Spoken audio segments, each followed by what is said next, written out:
pues más de un tema, van a ser varios temas sobre este mismo punto porque hay muchas cosas que analizar aquí y van a ver que es un tema muy importante y que necesitamos conocer aquí y que va a estremecer nuestro corazón. Hay muchas veces que no nos gusta conocer las cosas que nos incomodan. ¿En qué sentido? En que hemos acostumbrado nuestro corazón y nuestro entendimiento a ciertos conceptos que nos han platicado desde siempre. Desde niños nos enseñaron cosas de la religión, ya sea que hayamos estado en cristianismo evangélico, testigos, luz del mundo, etcétera, catolicismo.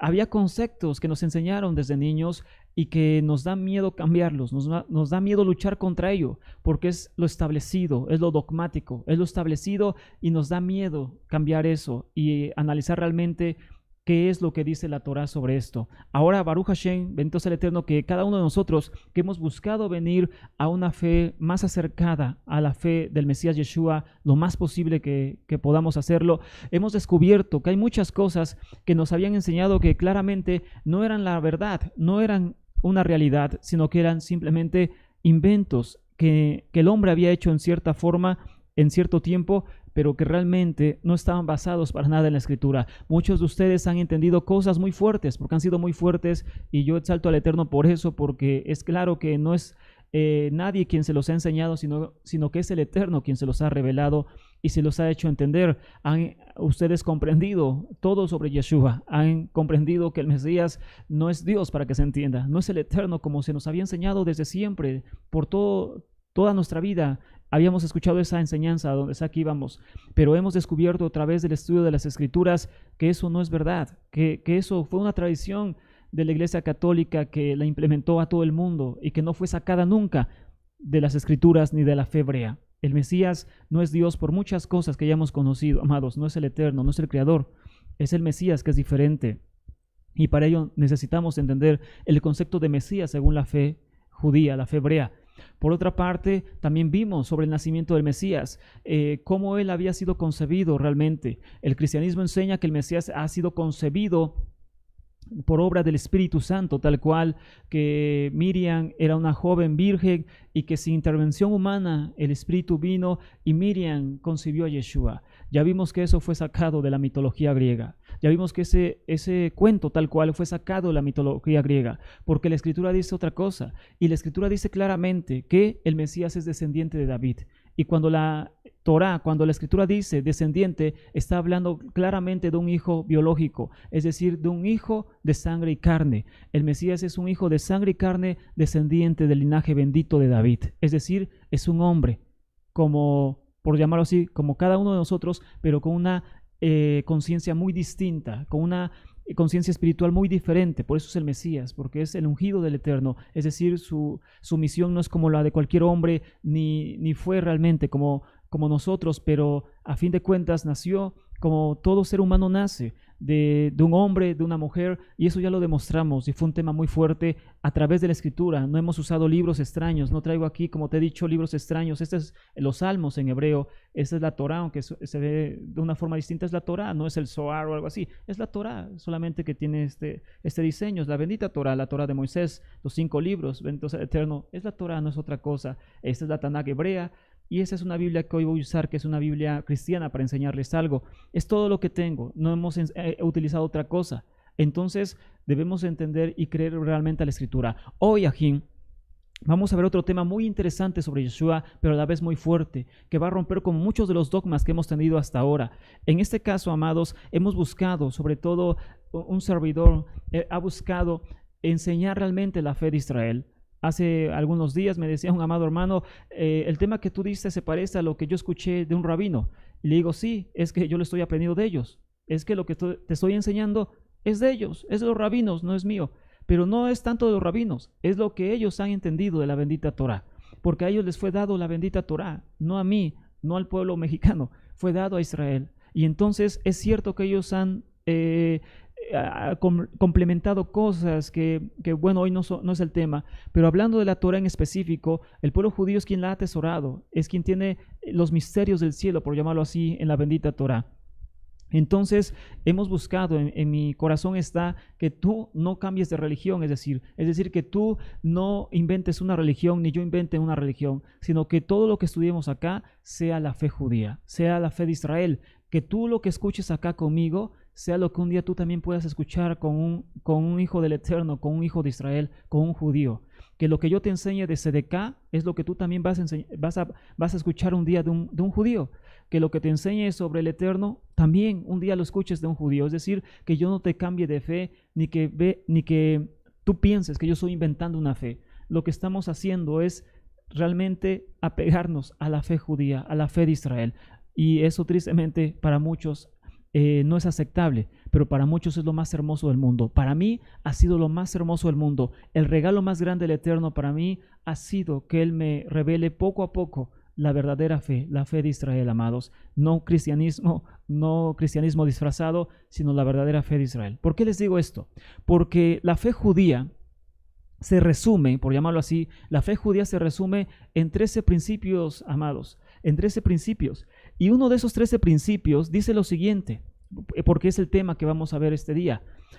Uno de esos 13 principios dice lo siguiente, entre otras tantas cosas, como por ejemplo que el Mesías no puede tener cuerpo humano. Por ejemplo, dice uno de esos 13 principios de fe que el Eterno no tiene cuerpo. Dice, el Eterno no posee cuerpo ni forma alguna. ¿Por qué? Porque lógicamente hay gente que cree que el Mesías era Dios, tenía un cuerpo. Entonces eso para la fe judía no existe. Eso no es fe judía, esa es otra cosa, pero no es fe judía.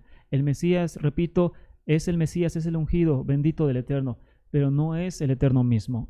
Repito, ya lo hemos demostrado bastantes veces. Pero uno de esos principios de fe dice lo siguiente, amados. La profecía de Moisés es verdadera. La profecía de Moisés es verdadera. Y él fue el padre de los profetas de todos los tiempos. La Torá que tenemos es la misma que fue entregada a Moisés. Es otro principio. La Torá que tenemos, dice el pueblo judío, la Torá que tenemos es la misma que fue entregada a Moisés. Esta Torá, siguiente principio, esta Torá no será cambiada, ni habrá otra del Todopoderoso, o reemplazada, dice algunas versiones. Esta Torá que tenemos no va a ser reemplazada, es decir, no va a venir otra Torá. El Mesías la va, por llamarlo así, a elevar, la va a explicar, va a hacer ciertas cosas el Mesías, pero a fin de cuentas la Torá no va a ser cambiada por otra Torá. Otro de los principios que habla del pueblo judío, por eso el mesianismo no es la fe judía, amados. Yo quiero enseñarte esto, pero no con mis palabras, sino realmente con la Escritura. Por eso el mesianismo no es la fe judía, porque uno de los principios realmente del pueblo judío es que el pueblo de Israel no será cambiado por otro pueblo, no será desechado ni cambiado por otro pueblo. El cristianismo enseñó eso, que el Israel fue reemplazado por el pueblo cristiano. Y el mesianismo, sobre todo aquellos que enseñan eso de Efraín y otras esas cosas, dicen que ellos son ahora Israel. Es decir, a fin de cuentas que el Eterno está tomando otro pueblo y lo está haciendo Israel. Y eso va en contra de la fe judía. Por eso un judío no puede ver a ellos como realmente creyentes, verdaderos, porque no lo son, porque están rompiendo sus principios de fe. Pero el punto aquí que hoy vamos a tocar, ya hemos tocado otros, pero el principio que vamos a tocar, hablando de este tema de que no son Israel, hay gente que se ha enojado conmigo y se ha ofendido porque le digo que no es Israel, porque no lo es, porque para ser Israel judío hay que tener ciertas cosas y ellos no cumplen esas cosas. Para empezar, creen que el Mesías es Dios menos. Entonces, tantas cosas que no cumplen y por lo tanto no pueden ser Israel. Y eso no es mi idea, no es mi clasificación personal. Es lo que realmente la Torah dice y yo no puedo engañarte con otras cosas. Hablando de este tema, repito, hay muchas personas que se pueden enojar por esto, pero hay personas que han venido al Eterno por causa de esto. Ayer platicaba con una amada hermana del país de Perú y me decía, yo vine a conocer esto porque un día yo vi un video donde decían que los gentiles eran Efraín y todo eso, pero en un comentario yo leía que eso era mentira y que realmente el Mesías vino por la casa de Judá, por llamarlo así, vino por judíos, vino por las 10 tribus perdidas que están en otra parte del mundo, no en México, en otra parte del mundo vino, pero también vino por los gentiles. Entonces, es decir, el Eterno no solamente dividió su misión en dos, la casa de Judá, de judíos, y casa de Israel. Eso es mentira. Él también tuvo una misión, y era, dice Pablo, llegar a la simiente regada por fe de Abraham, que son los gentiles. Eso lo dice Gálatas capítulo 3. Dice que la simiente que era de Abraham es Mashiach, que vino a los gentiles, que vino para confirmar el pacto hecho por Abraham. 430 años de la Torá, Gálatas capítulo 3, Romanos capítulo 4. Entonces, ¿qué pasa acá? Y también capítulo 3. Es decir, amados, el Eterno también vino por gentiles. Y eso lo dice Romanos también capítulo 15. Es decir, hay muchas citas donde se nos habla que el Eterno también mandó a su Mesías por gentiles, no solamente por Israel según la sangre, tanto de la casa de Judá o la casa de Israel, no, sino vino también por los gentiles. Hay gentiles dentro del reino. Y lógicamente no son pocos, sino son multitudes de gentiles que creerán en el Dios verdadero, en el Dios único. El Mesías también vino por eso. Y esa hermana, amados, por causa de eso empezó a descubrir más luz. Es decir, hay cosas que muchos pueden rechazar, pero hay otros que son llamados por el Eterno, que eso es lo que los hace venir a la fe. Este tema va a ser, con la ayuda del Eterno, le pido al Eterno parte de eso, amados. Uno de los principios, entonces, tocando ese punto, amados, uno de los principios más fuertes de fe del pueblo judío es que la Torá, bendita sea, la Torá del Eterno, no puede ser cambiada por otro libro y no puede ser cambiada por otra Torá. Van a decir, bueno, eso es simple. No, no es simple. Lo que tengo aquí es una Biblia cristiana, como yo creo que tú tienes una delante de ti o una Biblia restaurada. Y cuando tú abres esa Biblia, ¿qué vas a ver, amados? Te vas a dar cuenta que después de Malaquías aparece Mateo, Marcos, Lucas, Juan, etcétera, etcétera. Y cuando tú analizas esto, te vas a dar cuenta de algo, que el llamado Nuevo Testamento lo pusieron a la par de los profetas, de Moisés y de los Salmos. Es decir, para el pueblo cristiano, el llamado Nuevo Testamento, o si le quieres llamar Brit Hadashah, es lo mismo, amados, es lo mismo. Realmente, hoy vamos a estudiarlo, lo pusieron a la par de los profetas. Y para el pueblo cristiano, esos libros tienen la misma autoridad que la Torá de Moisés. Esto para el pueblo judío es una blasfemia. Esto para el pueblo judío es una blasfemia. Por eso digo que es un tema fuerte, amados. Si hay alguien muy religioso, absténgase porque no va a dormir este día, amados. Y eso, amados, es una blasfemia para el pueblo judío.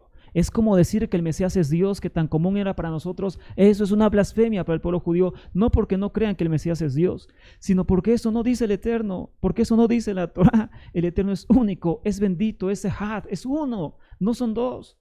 Entonces, amados, cuando alguien dice que el Mesías es Dios, está blasfemando contra el Dios de Israel.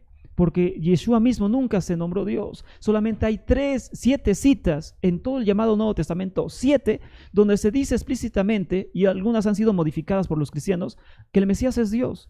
Hay 7 citas solamente, y hay 3000 citas en el Nuevo Testamento donde se dice, donde aparece la palabra Dios, donde no se nombra el Mesías. Es decir, toman 7 citas y desechan 3000 citas donde se dice que el Mesías no es Dios. Eso es la fe cristiana. Eso es la fe que estamos llevando, que lógicamente no tiene bases y por eso tiene que ser derrumbada al 100%, amados. Yo te decía, una persona que viene al conocimiento del Eterno, amados, una persona que viene al conocimiento del Eterno es como si trajera este libro grandote que es la Tanakh, la Biblia hebrea, la trajera aquí en la mente, amados. Es como si todas estas ideas, no hablo del Tanakh, sino hablo de sus conceptos, que son así de grandes, los trajera aquí en la mente. Todo el cristianismo que aprendió, todo el mesianismo que aprendió, todo eso que aprendió en algún momento de su vida, lo trajera acá. Y entonces cuando viene a la fe realmente verdadera, cuando quiere encontrar realmente la fe de Yeshua, lo que quiere es que estos conceptos que ya traía sean iguales y solamente le cambia la pasta y en vez de Biblia le diga Torah y en vez de Jesús le diga Yeshua y en vez de esto le diga el otro y todo lo demás sigue igual. Yo les he dicho, eso no funcionará para poder entender al Eterno. Lo que tiene que hacer es que todos esos conceptos que trajo del cristianismo, del mesianismo y todo eso, tienen que ser tirados por completo. Tienen que ser quemados por completo, es decir, tienen que ser quitados de su corazón por completo y empezar una fe nueva en el Mesías Yeshua. Hoy vamos a aprender esto, amados. Uno de los principios más grandes de fe es este. La Torah no puede ser cambiada ni reemplazada por otra, amados. Es decir, cuando el cristianismo tomó las cartas de Pablo, porque fue el cristianismo, no fue Pablo, hoy vamos a explicar eso, lo que hizo fue ponerlas a la par de la Torah y decir, estas son las cartas de Pablo, estos son los evangelios que vinieron mucho tiempo después de Pablo, y esta es la Torah de Moisés. Desde ahora, el Nuevo Testamento tiene más poder que la Torá de Moisés. Por eso es el Nuevo Testamento. Es algo mejorado. La Torá de Moisés se quedó corta, ahora tenemos el Nuevo Testamento. Eso es lo que se enseña actualmente, amados, en el cristianismo, y nosotros hemos perpetuado esa tradición que es una irreverencia y blasfemia al Eterno, bendito sea. Por eso es un tema muy fuerte, amados, mucho, muy fuerte. Ahora bien, amados, vamos a empezar con algo muy interesante. Desde siempre, ya empezando con el tema, desde siempre se ha buscado llenar de una o de otra manera los vacíos históricos sobre el nacimiento e infancia de Yeshua. Desde siempre se ha buscado llenar de una o de otra manera los vacíos históricos sobre el nacimiento e infancia de Yeshua. ¿A qué me refiero, amados? En que inclusive en los llamados evangelios que tenemos no se narra cómo fue la niñez, ni el nacimiento hasta cierto punto de Yeshua, ni cosas más específicas, solamente a grandes rasgos. Entonces, ¿por qué no se llenaron esos huecos? Porque no existen, ni existieron antes, bases históricas para esa historia, para decir qué pasó con la niñez de Yeshua. Cuando tú ves películas, o tú veías películas cuando se acerca Pesach y todo eso, ponen películas de, por ejemplo, de la niñez de Yeshua, y que él sanaba a un niño, que él daba vida a un pajarito, que él hacía muchas cosas de niño. Esas historias son sacadas de los evangelios apócrifos que hoy explicaremos. Ahora bien, miles de historias, por ende, de todo tipo, surgieron buscando llenar este vacío histórico, por decir leyendas que son muchas veces creídas hasta hoy en día.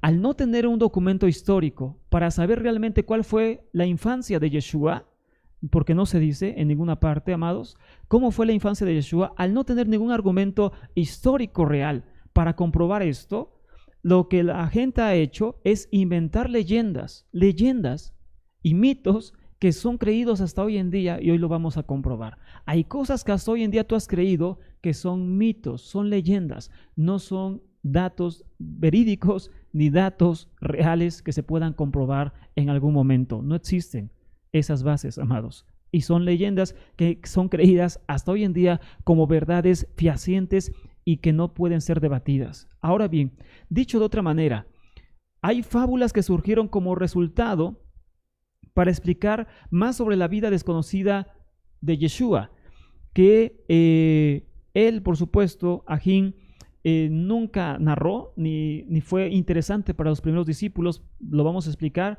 y que todas estas historias surgieron 60, 70 o hasta 100 años después de la muerte de Yeshua. Todas estas historias que hoy vamos a analizar sobre la niñez de Yeshua y su nacimiento surgieron, repito, no al otro año de su muerte, surgieron 60, 70 o hasta 100 años después de su muerte, como son los evangelios apócrifos o el libro de Juan, etc. Es decir, los evangelistas buscaron narrar la vida del Mesías antes de su encuentro con Juan el Bautista, Juan el Inmersor, conocido como Juan el Bautista, y buscaron narrar qué pasó con su niñez y antes de que él apareciera en el río Jordán para ser bautizado, como una manera de comprobar la mesianidad o inclusive la divinidad de Yeshua a sus seguidores. Es decir, se buscó comprobar que Yeshua era divino desde antes de ese momento, desde antes de morir, etc. Y se buscó comprobar que inclusive desde niño él hacía milagros, era divino. Lo vamos a ver hoy en esta mañana, amados. Ese es el primer tema. Y entonces que él, por ende, era el Mesías prometido a través de esos relatos, leyendas y fábulas que fueron inventadas, repito, porque no hay base para ellas, fueron inventadas 60, 70 o hasta 100 años después de su muerte. Ahora bien, el problema de todo esto es que no existió realmente una base veraz y confiable para comprobar estos datos o para extraer estos datos. Es decir, ellos no tuvieron una historia real, sino que la inventaron. No la leyeron, sino que la inventaron.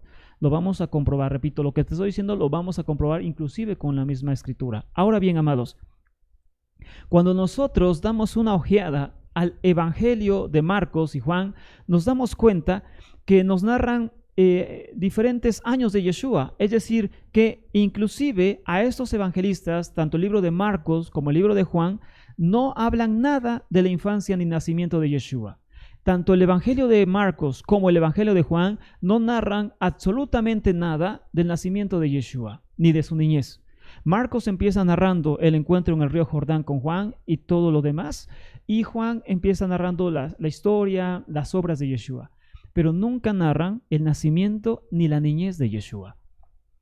Estos evangelios fueron formados entonces, tanto Marcos como Lucas, que son los únicos que sí toman parte de la niñez de Yeshua y del nacimiento de Yeshua. Solamente en Mateo y Lucas es donde se dice que Yeshua nació por obra del Espíritu Santo, en el capítulo 2 de ambos, y que,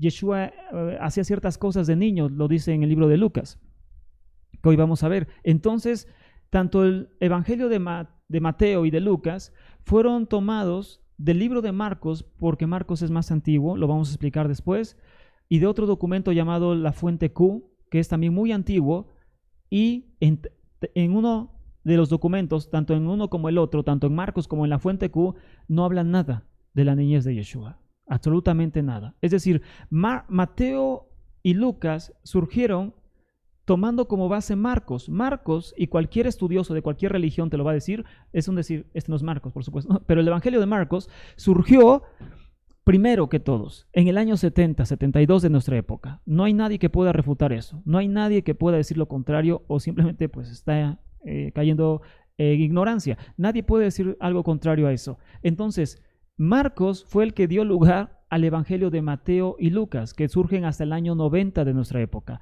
Mateo y Lucas surgen mucho tiempo después. Por ende, ellos tomaron como base Marcos. Pero además de Marcos, tomaron, según los expertos, no según mis ideas, según los expertos, y es comprobado, otro documento que está extraviado hasta hoy en día, que se conoce científicamente como la Fuente Q, el Evangelio perdido, la Fuente Q, que es una letra en alemán que con eso clasificaron ese Evangelio que no se tiene ahorita, pero se sabe que existió científicamente. Estoy hablando de cosas científicas, no de ideas raras, porque Mateo y Lucas mantienen cosas que son idénticas y que lógicamente no están en Marcos. Por lo tanto, se entiende que fueron tomadas de otro documento que está perdido. Por eso se conoce el documento Q, la fuente perdida.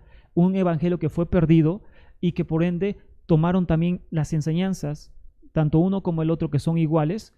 Es decir, Mateo y Lucas tienen enseñanzas que son idénticas. Esas enseñanzas idénticas que encuentras en Mateo y Lucas a la par fueron tomadas o de Marcos o del documento Q. Pero el nacimiento y niñez de Yeshua no aparecen en ninguno de los dos. ¿Por qué?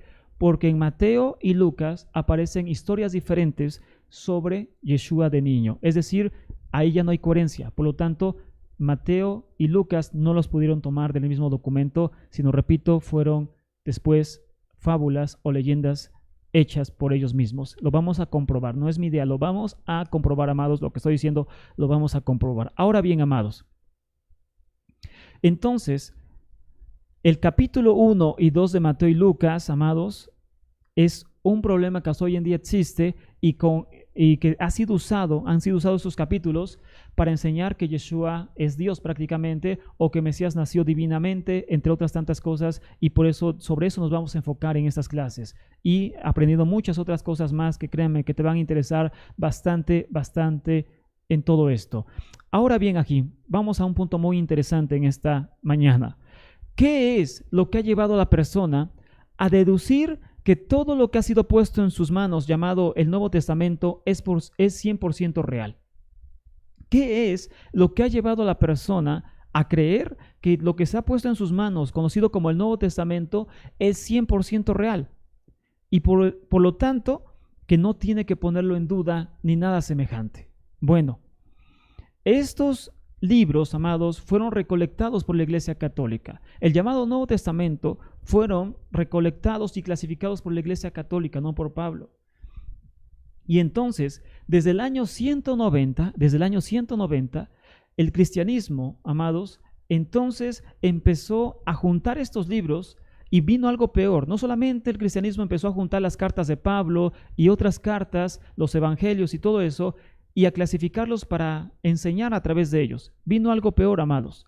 El cristianismo los llevó al estatus de canon del Nuevo Testamento o libros inspirados. El cristianismo hizo algo que es muy grave. Los llevó al grado de libros divinos. Es decir, amados, desde el año 175, 190, el cristianismo empezó a recolectar los llamados evangelios, cartas de Pablo, las empezó a juntar porque no estaban juntos, no estaban en un libro, las empezó a juntar y empezó a hacer su propio compendio de libros, es decir, su propio Nuevo Testamento, por llamarlo así. Entonces, esto no fue lo más grave, que usara las cartas de Pablo y todo para enseñar. Eso no es lo grave, eso no tiene nada de grave. Lo grave fue que usó estos libros y los llevó al estatus de canon, que significa, o que es un sinónimo de libros inspirados. Por eso se les conoce como libros canónicos, amados, o libros inspirados. Es decir, la iglesia cristiana dijo, estos son libros inspirados. Estos libros tienen la misma autoridad que la Torá de Moisés, o inclusive más, porque es el Nuevo Testamento. Tienen más autoridad que la misma Torá de Moisés, y por ende estos libros son inspirados y todo cristiano tiene que someterse a ellos. Ahora bien, amados, el nuevo pacto, voy a usar su término académico, así se le conoce dentro de las universidades y todo eso, de los estudiosos, Nuevo Testamento.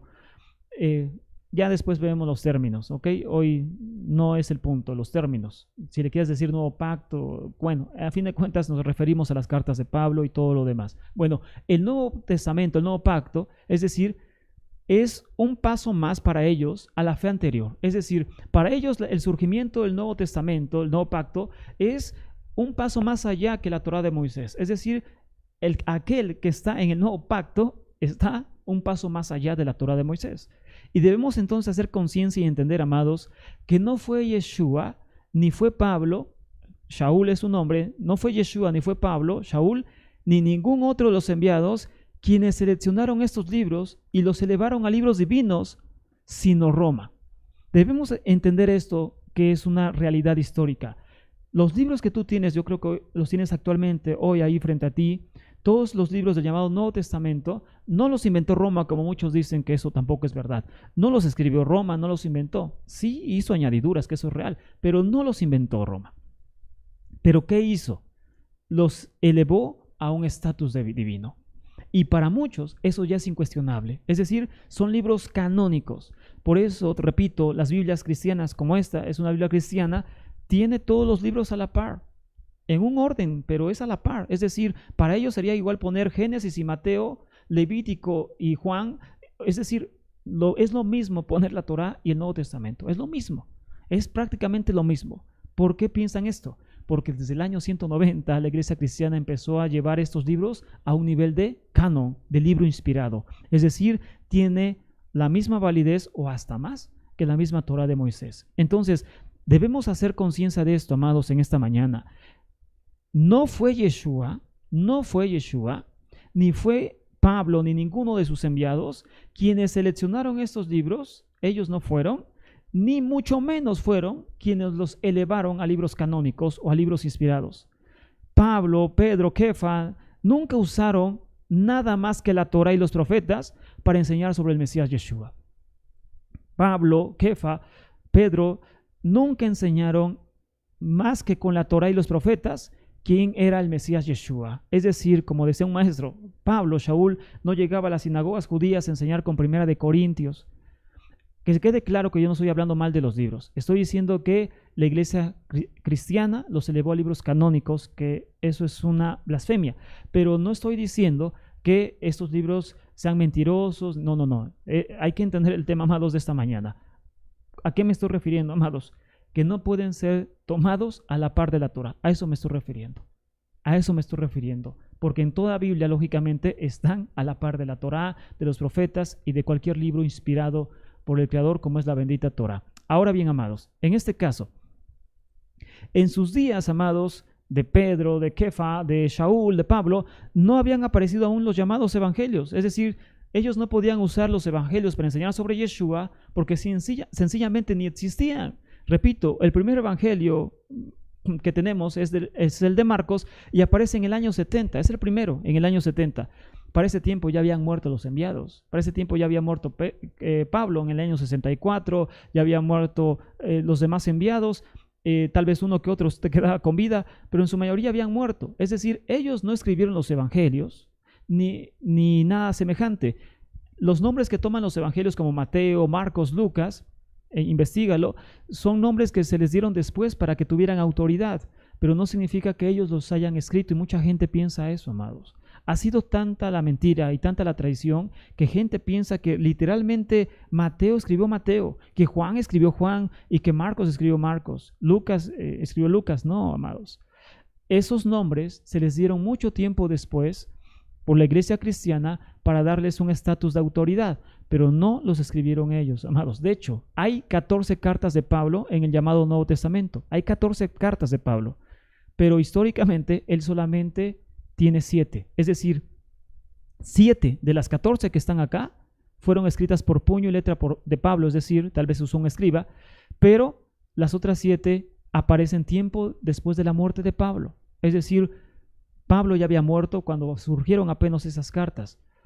¿Por qué? Porque sus discípulos escribieron en nombre de Pablo, y esto en la antigüedad no era una mentira, eso se podía hacer. Muchos filósofos griegos murieron y sus discípulos escribieron sus obras, tal vez tú lo sabes. Ellos murieron y sus discípulos escribieron en nombre de ellos. Eso era muy común en la antigüedad y no se consideraba mentira. De hecho, Devarim, Deuteronomio, en su totalidad no lo escribió Moisés. ¿Por qué? Porque Moisés ya había muerto y ahí empieza a narrar la muerte de Moisés. Entonces Moisés no pudo narrar su propia muerte. Eso es lógico. ¿Por qué? Porque discípulos escribieron eso, y lógicamente eso en la antigüedad tenía la misma validez que cualquier otra cosa. Entonces, pero Pablo no escribió 7 de sus cartas que tenemos acá. Fueron sus discípulos. Él solamente escribió 7, Baruch Hashem, que las que tenemos acá. Escribió más, pero no están acá, porque Roma no las seleccionó, así de sencillo. Entonces, ¿qué pasa acá, amados? Por ello, amados, al parecer, todo este compendio de libros, bajo el título de libros inspirados o canónicos, el creyente común tiene, o más bien teme ponerlos en tela de juicio y en veracidad. ¿Por qué? Porque para el creyente común que viene de entre las naciones, estos libros para él son libros inspirados. Es decir, son libros canónicos, libros que está prohibido ponerlos a prueba, está prohibido analizarlos, está prohibido dudar de algo que dice ahí, está prohibido, porque para su mente desde niño son libros inspirados, es la Biblia, es la palabra, etcétera. Está prohibido, está totalmente prohibido que tú los pongas en tela de juicio, porque desde niño te han enseñado que son libros inspirados, libros que tienen la misma autoridad que la Torá de Moisés, y por lo tanto está prohibido ponerlos en tela de juicio. Me refiero a algunas cosas que narran. Por ello, esto será un tema, amados, que confronte la ideología más radical que hemos tenido en el alma durante prácticamente toda nuestra vida. Este será un tema que confronte, amados, nuestra ideología que tenemos en el alma y que hemos poseído prácticamente toda la vida. ¿Por qué? Porque la gente, repito, piensa que son libros inspirados, pero ese título, recuerden, se los dio Roma, lo dio la iglesia cristiana. Nunca, amados, lo hicieron los verdaderos discípulos. Ahora bien, amados, ya entendiendo esto, comenzamos entonces a desentrañar el verdadero origen del capítulo 1 y 2 del libro de Mateo y Lucas. ¿Por qué el capítulo 1 y 2 de Mateo y Lucas? Porque en esos capítulos exactamente se describe la niñez, el nacimiento y la infancia de Yeshua. Y como vimos, esto no tiene ninguna base histórica, mas sin embargo, estos evangelios los traen ahí escritos. Cuando yo enseñaba, amados, hace algunos meses, cuando enseñé que Yeshua nació por medios naturales y que su papá biológico es Joseph, y su madre es Miriam, María, y que él nació por medios naturales, él fue concebido en medios naturales, para muchos fue una blasfemia. ¿Pero por qué piensan eso? Porque Mateo dice que Yeshua nació por obra del Espíritu Santo. Pero no se dan cuenta que Mateo y Lucas, que dicen esto, fueron, amados, añadidos. Son leyendas, no son cosas que se pudieron comprobar históricamente, ni que fueron entonces tomados de documentos antiguos ni nada. Esos capítulos fueron añadidos tiempo después de la vida de Yeshua. Ahora bien, amados, hay que entonces, amados, ver qué hay realmente detrás de estos capítulos polémicos para nosotros de Mateo y Lucas, capítulo 1 y capítulo 2. Estos dos pasajes, entonces, dieron lugar después a lo que hoy conocemos como los evangelios apócrifos. Tanto el capítulo 1 como el capítulo 2 de Mateo y Lucas, donde se narra el nacimiento, concepción, nacimiento y niñez de Yeshua, estos dos capítulos, amados, que repito, fueron añadidos tiempo después, no siglos, sino tiempo después. Estos dos capítulos son los que dieron lugar después a lo que hoy conocemos como los evangelios apócrifos, es decir, los evangelios que intentan detallar y narrar la vida de Yeshua. Bueno, estos evangelios apócrifos no fueron aceptados ni por Roma. Hay muchas personas, digo que por eso la gente está, pero muy, muy mal, amados. Hay maestros que supuestamente guardan Shabbat y todo eso, que enseñan, no son cristianos según, pero enseñan a través de los evangelios apócrifos. Y ellos ignorantemente, porque es mucha ignorancia, creen que esos evangelios fueron escondidos por Roma porque traían una realidad que tenía que ser ocultada. Es decir, hay evangelios como de Felipe, de Tomás, de Pedro, de María, de Judas, etcétera, los has escuchado. Son evangelios apócrifos, es decir, son evangelios que no tienen validez. Entonces, la gente, amados, ignorantemente, me refiero a maestros, piensan que esos evangelios fueron escondidos por Roma porque traían verdades ocultas sobre Yeshua. Y eso no es más que la pura ignorancia, amados, vuelta a realidad. No es así. Esos evangelios no fueron tomados ni por Roma, no porque afecten a Roma, de hecho, hasta exaltan las doctrinas romanas, sino fueron fueron hechos aparte porque ni para Roma estos libros son inspirados. Es decir, para Roma ni estos libros tienen inspiración divina, ni para Roma. Imagínate que un disque mesiánico cree que son inspirados por el Eterno, o sea, está peor que los mismos romanos. Entonces, Ajín, estos evangelios no fueron tomados ni tan siquiera por Roma, porque son muy tardíos. Estos evangelios surgen mucho, pero mucho tiempo después de la muerte de Yeshua, y por eso ni tan siquiera fueron tomados en cuenta por Roma para hacer el canon, porque son mucho tiempo después. En uno de estos evangelios llamados evangelios apócrifos es el evangelio de Tomás. Uno de estos evangelios apócrifos es el evangelio de Tomás. Y en ese evangelio, amados, se caracteriza por describir la infancia y niñez de Yeshua. En este evangelio se describe la infancia y niñez de Yeshua. Y como vimos, no existe ningún documento histórico que avale estas historias, sino más bien son relatos, son fábulas o son leyendas que el autor hizo para enaltecer a Yeshua, pero que no tienen ningún fundamento histórico ni de ningún tipo en los cuales pueda ser comprobado. Les voy a leer a continuación algunos fragmentos, solamente algunos cuantos fragmentos del llamado Evangelio de Tomás, para que ustedes entiendan de lo que estoy hablando, amados, en esta mañana. Lo voy a leer tal cual como aparece acá. Es un evangelio cristiano, entonces aparece con títulos cristianos, pero bueno, dice de la siguiente forma. Algunos fragmentos del evangelio de Tomás, amados. Amén. Esta mañana, amados, vas a estremecerte en los fundamentos de tu fe. Baruch Hashem, y eso es bueno, porque eso nos ayudará a conocer mejor a nuestro Mesías Yeshua. Dice de la siguiente forma el evangelio de Tomás en algunas partes solamente. Escuchen, amados. El niño Jesús, así dice, bueno, Yeshua, el niño Jesús o Yeshua, de 5 años de edad, jugaba en el vado de un arroyo y traía las aguas corrientes a posar y las tomaba puras enseguida, y con una simple palabra las mandaba. Y amasando barro formó 2 gorriones. Está hablando de Yeshua de niño. Y amasó barro y formó 12 gorriones. E hizo esto un día de Shabbat. Y había allí otros muchos niños que jugaban con él. Y un judío que había notado que lo que había hecho Yeshua fue y lo comunicó a su padre José, diciéndole: he aquí que tu hijo cerca del arroyo cogió barro, ha compuesto 12 gorriones y ha profanado el Shabbat. Y José se dirigió al lugar donde estaba Yeshua y le gritó: ¿por qué haces esto en Shabbat? Lo que no está permitido hacer. Pero Yeshua, dando una palmada y dirigiéndose a los gorriones, exclamó: volad. Y los pájaros abrieron sus alas y volaron, piando con estruendo. Y los judíos quedaron atónitos ante este espectáculo y fueron a contar a sus jefes lo que habían visto hacer a Yeshua. O sea, Es decir, Yeshua ya creaba desde niño, es decir, impactaba con los milagros desde niño. Seguimos con el Evangelio de Tomás.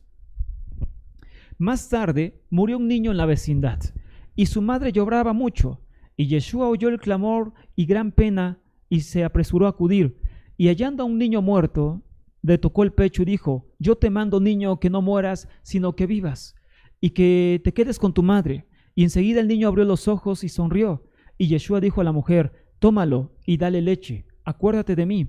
Y viendo esto, la gente se llenó de admiración y decía: en verdad, este niño es Dios, es un Dios, un ángel de Dios, porque toda palabra suya se convierte en un hecho. Y Yeshua se fue a jugar con los demás niños. Imagínense, amados, creo que ya está sonando a mito y a fábula. Seguimos. Cuando tuvo la edad de 12 años, sus padres, siguiendo la costumbre, fueron a Jerusalén. Esto está basado por eso en el libro de Lucas. Por eso decía, el capítulo 1 y 2 de Lucas y Mateo dieron origen a lo que después conocimos como los evangelios apócrifos, es decir, a los evangelios no reconocidos como inspirados. Entonces, en estos evangelios se narra la niñez de Yeshua bajo mitos y leyendas. Aquí viene otra. Eso está basado en el libro de Lucas.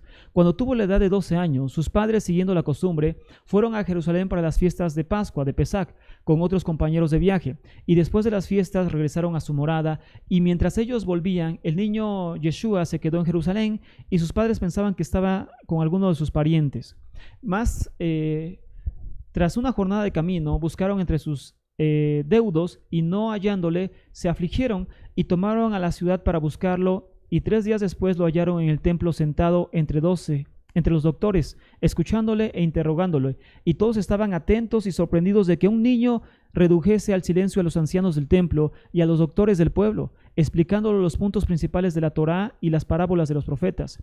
Y su madre María, aproximándose, le dijo: ¿por qué has hecho esto, hijo mío? He aquí que estábamos afligidos y que te buscábamos. Pero Yeshua le dijo: ¿por qué me buscas? ¿No saben que es preciso que yo atienda las cosas de mi Padre? Y los escribas y los fariseos dijeron a María: ¿tú eres madre de este niño? Ella respondió: lo soy. Y ellos dijeron: feliz eres entre las mujeres, porque Dios, el Eterno, ha bendecido el fruto de tus entrañas. Nunca hemos visto ni oído tanta gloria, tanta virtud, ni tanta sabiduría. Y Yeshua, levantándose, siguió a su madre, y estaba sometido a su familia. Y su madre guardaba estas cosas en su corazón, y Yeshua crecía en sabiduría, en edad y en gracia. Gloria por él por los siglos de los siglos. Amén. Evangelio de Tomás. ¿Te das cuenta de algo muy importante, amados? Que esto es simplemente a veces risible. Es decir, amados, estos evangelios lo que intentaron es crear historias para confirmar que el Mesías, que ya estaba entre los gentiles, esa creencia, que el Mesías era divino, que el Mesías era Dios. Y en su base tomaron este origen del capítulo 1 y 2 de Mateo y Lucas. Por eso es lo que vamos a analizar hoy. Y vamos a dar cuenta de esto, amados, de cómo estos evangelios apócrifos nacieron por causa de Mateo 1 y Mateo 1 y 2 y Lucas 1 y 2. Y todo esto, amados, no son más que fábulas, leyendas y mitos que hasta hoy en día la gente los cree como una realidad irrefutable. Ahora bien, amados, como vimos claramente, los evangelios apócrifos amplían los datos que encontramos en Mateo 1 y 2 o Lucas 1 y 2, donde habla de su nacimiento y niñez. Por ejemplo, esto lo vimos hablando de su niñez, pero inclusive hablando de su nacimiento y concepción. Por ejemplo, en Mateo 1 y Lucas habla de la concepción de Yeshua. Y entonces el evangelio apócrifo de Felipe también toca este punto sobre la concepción de Yeshua y dice: algunos decían que María concibió del Espíritu Santo. Ellos están en un error. Ellos no entienden lo que dicen. ¿Cuándo sucedía que una mujer concibe a otra mujer? Porque espíritu en hebreo es femenino, es decir, Ruach HaKodesh en hebreo es femenino, no está en masculino. Por eso dice esto. Al mismo tiempo, María es la castidad que no fue profanada con la violencia. Ella es una gran tentación para los judíos, para los que predican y para los que escuchan sus prédicas. Su castidad, que no fue profanada con la violencia, es pura. Son los poderosos que fueron profanados a través de sus fantasías. El Señor Yeshua no habría dicho: mi Padre que está en el cielo, si no hubiera tenido otro Padre. Él simplemente habría dicho: mi Padre. ¿Qué está diciendo Felipe en otras palabras? que Yeshua nace porque él tiene otra historia. Y él dice que un ángel, él dice que un ángel tomó tal cual, amados, aunque suene muy fuerte, tomó de la simiente de José, tal cual, del esperma de José, y que lo llevó a María sin contacto físico, el ángel, y entonces lo puso en el vientre de María, por llamarlo así, y entonces María concibió sobrenaturalmente sin contacto físico, pero bajo la simiente de José. Esa es la historia que trae el Evangelio de Felipe, por supuesto totalmente ilógica. Es algo totalmente incoherente, amados. Es decir, amados, este tipo de evangelio se dedican a inventar, a agrandar, a acrecentar relatos que aparecen en los evangelios de Mateo y Lucas y, por supuesto, añaden cosas totalmente incoherentes. Pero lo que a nosotros nos corresponde, amados, estos son los evangelios apócrifos, pero lo que a nosotros nos corresponde es entender por qué Mateo 1 y Lucas 1 y 2 hablan del nacimiento y niñez de Yeshua y que muchos han creído esos relatos entendiendo, amados, o no entendiendo que son simples leyendas. Ahora bien, amados, recordemos que los evangelios existieron mucho tiempo después de Yeshua. Los evangelios existieron, amados, mucho tiempo después de Yeshua. Además, no es como muchos piensan que la Iglesia Católica ocultó la verdad histórica a través de esos evangelios apócrifos. Eso es un pensamiento medieval, es decir, ese es un pensamiento muy irracional. No pasó eso, amados. Ahora bien, como vemos claramente, estos evangelios buscan llenar los vacíos históricos sobre la vida de Yeshua a través de fábulas, leyendas y mitos sobre él mismo. Repito, todos estos evangelios buscan llenar los vacíos históricos sobre la vida de Yeshua a través de fábulas, leyendas y mitos sobre él mismo. Por eso, amados, a continuación veremos las coincidencias como las contradicciones entre el capítulo 1 y 2 del libro de Mateo y Lucas. Hoy es el primer tema, no vamos a ver todas, solamente parte de ellas. Por lo tanto, amados, vamos a entender esto ya de lleno, para que tú te des cuenta que lo que te han enseñado hoy en día no estaba realmente, amados, en lo correcto. Y con la misma escritura lo vamos a hacer, no con otra cosa. Ahora bien, amados, vamos a empezar entonces con la explicación de esto. Tanto Marcos como Juan se enfocaron en algo distinto, amados, algo diferente a la concepción y niñez de Yeshua. Cuando tú lees el libro de Marcos y Juan, te vas a dar cuenta que se enfocaron en algo distinto a la niñez y a la concepción de Yeshua. Marcos nunca habla de cómo nació Yeshua ni cómo fue concebido, para nada lo toca. Juan mucho menos.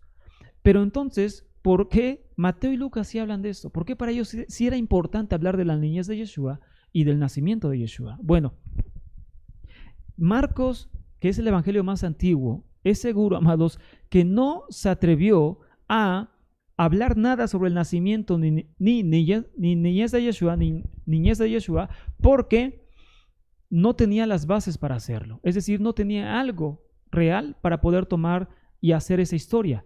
Y número dos, que es más importante, para ellos no era importante eso.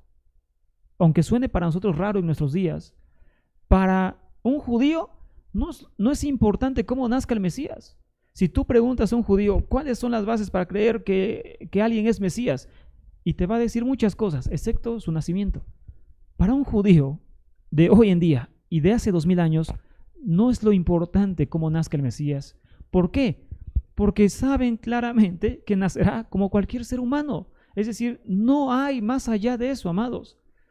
Para el cristianismo sí era muy importante demostrar cómo había nacido el héroe, el Mesías. Era muy importante para ellos, tanto que se dedicaron a inventar fábulas y leyendas sobre el nacimiento y niñez de Yeshua.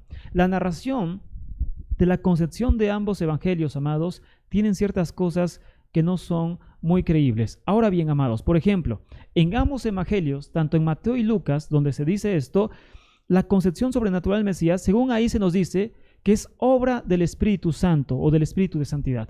Tanto en Mateo como Lucas, capítulo 1 y capítulo 2, se nos dice que la concepción de Yeshua fue obra del Espíritu de Santidad.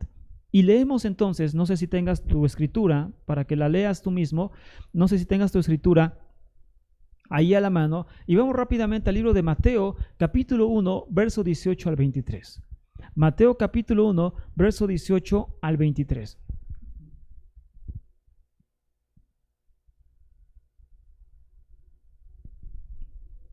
Mateo capítulo 1, verso 18 al 23.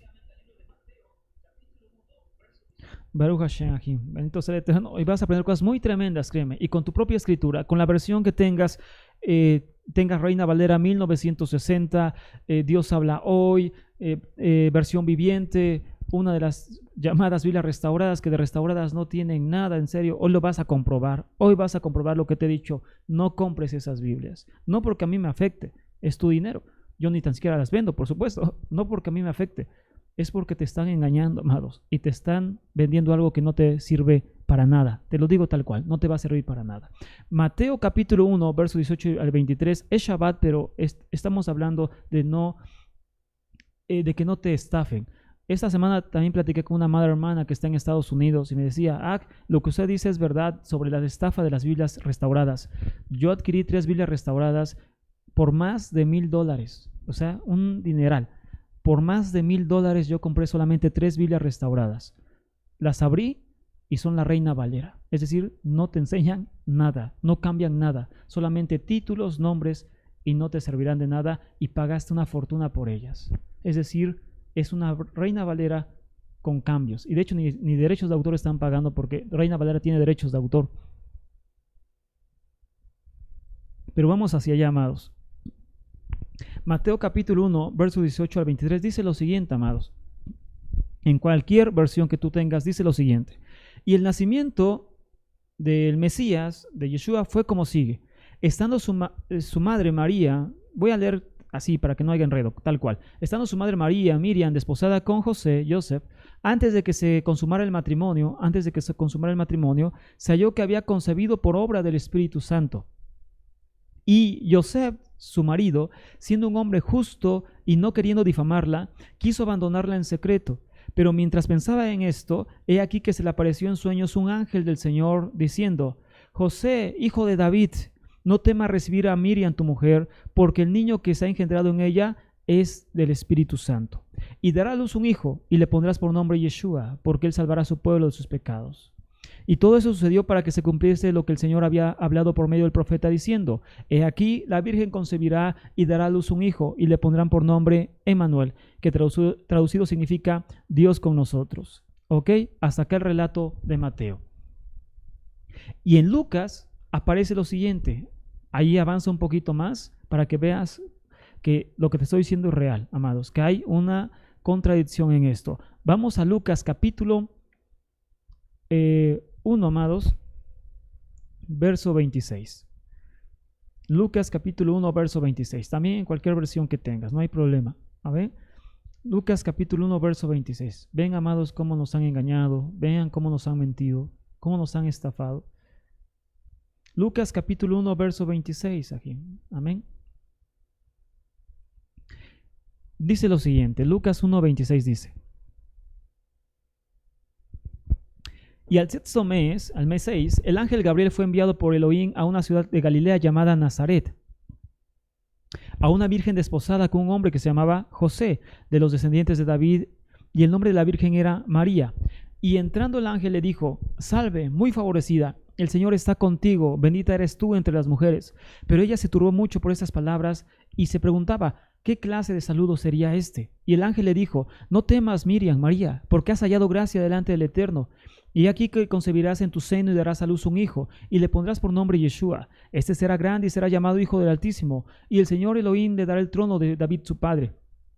Y reinará sobre la casa de Jacob para siempre. Por fin es hijo del Eterno o es hijo de David. Verso 32. Bueno, seguimos. Y reinará sobre la casa de Jacob su padre, y su reino no tendrá fin. Entonces María dijo al ángel, ¿cómo será esto, pues que yo soy virgen? Respondiendo el ángel le dijo, el Espíritu Santo vendrá sobre ti, y el poder del Altísimo te cubrirá con su sombra, y por eso el santo niño que nacerá será llamado Hijo de Dios. Baruch Hashem. Bueno, hasta acá dejamos la lectura por este momento. Ahora bien, amados, a excepción de este pasaje, en prácticamente nada concuerda Mateo y Lucas en sus siguientes narraciones. Repito, a excepción de este pasaje que acabamos de leer, prácticamente en nada concuerda Mateo y Lucas en sus siguientes narraciones de la infancia y nacimiento de Yeshua. Los evangelios fueron resultado, amados, de una visión de Yeshua de cada una de las comunidades que existieron en ese momento. Había muchas comunidades en ese momento, muchas.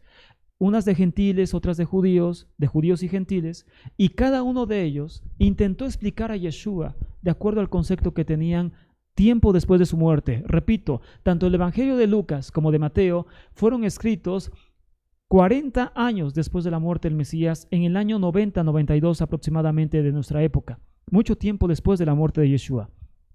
Y por ende, amados, estas comunidades buscaron dar la explicación de quién era Yeshua. Muchos lo hicieron de una forma muy judía, pero otros lo hicieron de una forma muy gentil, tal cual. Mateo fue compuesto por una comunidad seguramente mixta, es decir, tanto de judíos como gentiles, que se encontraba en Siria. Mateo, el Evangelio de Mateo, científicamente comprobado, fue compuesto en el país de Siria, que colinda con Israel. Mateo fue escrito en Siria, no en Israel. Fue escrito en Siria en el año 90 aproximadamente, 90-92 de nuestra época. Lucas, por su parte, fue compuesto en una comunidad en su mayoría gentil, de gentiles creyentes en el Mesías, en el año 90-92 de nuestra época, en la ciudad de Éfeso, de Asia Menor. Lucas fue compuesto en el año 90-92 en una ciudad gentil llamada Éfeso, por una comunidad gentil de esa época. Entonces, todas las comunidades buscaron explicar a Yeshua y por eso muchas de ellas lo hicieron a través de los conocidos evangelios, que después hablaremos de ese término. Ahora bien, amados, los capítulos 1 y 2 de Mateo y Lucas son un cuerpo ajeno en comparación al resto de los evangelios. Repito, los capítulos 1 y 2 de Mateo y Lucas son un cuerpo extraño en comparación al resto de los evangelios. Su composición y añadido de los evangelios debió ser muy temprana, antes del año 175 de nuestra época. Es decir, tanto Mateo 1 y 2 fueron añadidos a los evangelios originales de Mateo y Lucas antes del año 75, porque desde ese momento ya se empieza, históricamente comprobable, a notar esa añadidura, ya se empieza a hablar de esos capítulos a través de los llamados padres de la iglesia. Ahora bien, ¿qué objetivo tenían estas narraciones añadidas de la concepción de Yeshua? Si estas historias fueron añadidas tiempo después, no en su momento, sino tiempo después, y fueron creídas por los primeros discípulos, por algunos, ¿qué objetivo tenían estas narraciones? ¿Qué objetivo tenían los autores para tal cual inventar estas historias, añadir estas historias? Bueno, tenían como uno de los objetivos poner a la par de los más grandes héroes antiguos a Yeshua. Este era algo que en nuestros días parece absurdo, pero en ese tiempo no lo era. Investígalo. Uno de los objetivos de añadir historias sobre la niñez, nacimiento y todo eso de Yeshua era poner, amados aquí, a la par a Yeshua de los más grandes héroes antiguos de la historia que tenían los paganos en ese momento, amados, como lo era Hércules, Platón, Demócrito, Alejandro Magno o Augusto César, el Filis Deus, el Hijo de Dios. Augusto César, el Hijo de Dios, como se le llamó, Filis Deus. Es decir, amados, los creyentes gentiles, lo que estaban intentando hacer era elevar a Yeshua al nivel de las historias que abundaban en esos días sobre los héroes de la antigüedad o sobre los héroes romanos que nacieron virginalmente. ¿Sabías eso? Que también los héroes antiguos nacieron virginalmente, nacieron de una virgen, que fueron hijos de Dios, etcétera, etcétera, que hacían milagros de niños. Todo eso existía en ese tiempo. Lo voy a comprobar en los siguientes temas. Lo voy a comprobar, amados, y les voy a dar las fuentes históricas para que ustedes las investiguen. Esto no me lo estoy sacando de la manga ni cosas semejantes. Les voy a dar todas las fuentes de que estos evangelios narran, amados, a la par las historias que existían dentro del paganismo sobre los héroes paganos, repito, griegos, romanos, etcétera, inclusive egipcios. Ahora bien, hay algunas hipótesis del surgimiento de estos dos capítulos que son realmente extraños a comparación del resto de los evangelios. Estos dos capítulos, tanto Lucas capítulo 1 como Mateo 1 y 2, bueno, tienen algunas hipótesis, 3 sobre todo, de por qué surgieron estos dos capítulos. Número 1. Los autores de estos dos capítulos, buscaron hacer una historia teológica. Es decir, los autores que escribieron Mateo 1 y 2 estaban buscando hacer una historia teológica, no histórica. ¿Cuál es la diferencia? Que estaban buscando enseñar una fe, no la historia. Es decir, no tenían bases históricas, solamente teológicas, sus creencias, en pocas palabras. Crear historias a través de sus creencias. Los autores estaban buscando hacer una historia teológica que no tiene ninguna validez histórica, por supuesto, amados. Número 2. Los autores toman pasajes como el de Números 22-24, donde se profetiza un evento astronómico para marcar la venida del Mesías. Después lo vamos a ver. Entre otros tantos pasajes de la escritura hebrea. Es decir, tomaron profecías de la Torá y de los profetas y después las volvieron como una realidad a través de una leyenda, una fábula. Es decir, en el Números 22-24 dice que vendrá una estrella de Jacob. Es decir, que el Mesías vendrá a través de un evento astronómico impresionante. Y cuando ese fenómeno se dé, cuando un fenómeno astronómico, una estrella aparezca de una forma peculiar en el cielo, el Mesías va a venir. Bueno, Mateo y Lucas intentan expresar ese pasaje y narrar la historia de la aparición de esa estrella, que vamos a ver que no tiene coherencia.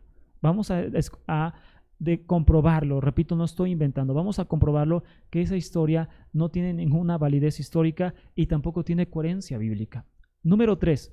Las historias de Mateo y Lucas eran leyendas, pero los autores y las comunidades las creían como si hubieran ocurrido realmente. Repito, las historias de Mateo y Lucas eran leyendas, pero no eran verdad. Mas, sin embargo, los autores las creyeron como si hubieran sido una realidad. Ahora bien, amados, vamos a seguir comprobando esto. Repito, es un tema muy fuerte. Y repito, amados, la gente tiene miedo a analizar la Escritura. ¿Por qué? Sobre todo el llamado Nuevo Testamento.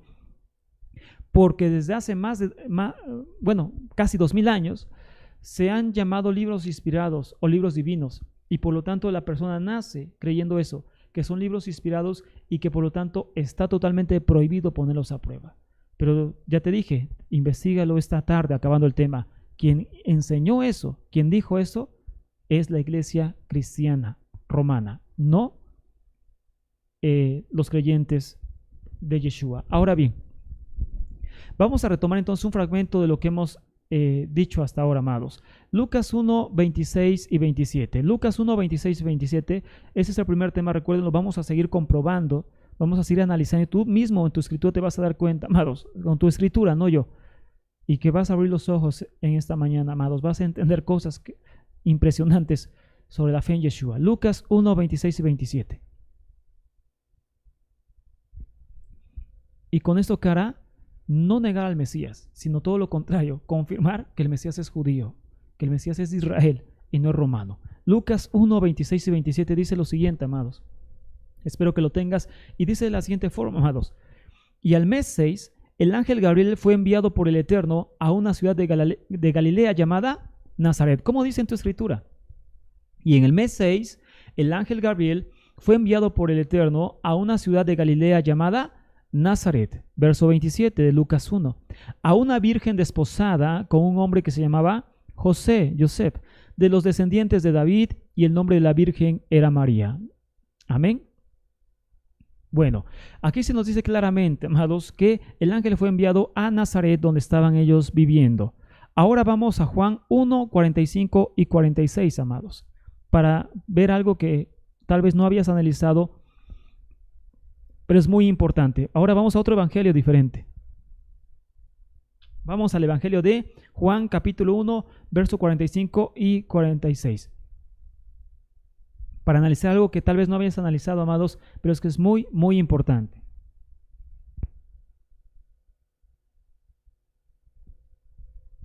Juan capítulo 1, verso 45 y 46.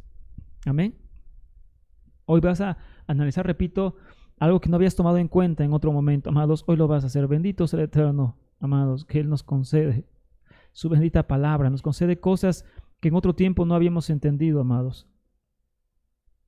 Baruch Hashem, Juan capítulo 1, verso 45 y 46 dice lo siguiente, amados. Felipe encontró a Natanael y le dijo: hemos hallado a aquel de quien escribió Moisés en la Torá y también los profetas, a Yeshua de Nazaret, el hijo de José. ¿Ok? Encontramos, dice, hemos hallado a aquel quien escribió Moisés en la Torá y en los profetas, a Yeshua de Nazaret, el hijo de José. Y Natanael le dijo: ¿puede algo bueno salir de Nazaret? Felipe le dijo: ven y ve. Entonces, ¿qué es lo que podemos aprender de estos dos pasajes, amados? Es claro que en esos pasajes se toma Nazaret como el lugar de nacimiento de Yeshua. ¿Qué aprendemos de esos pasajes?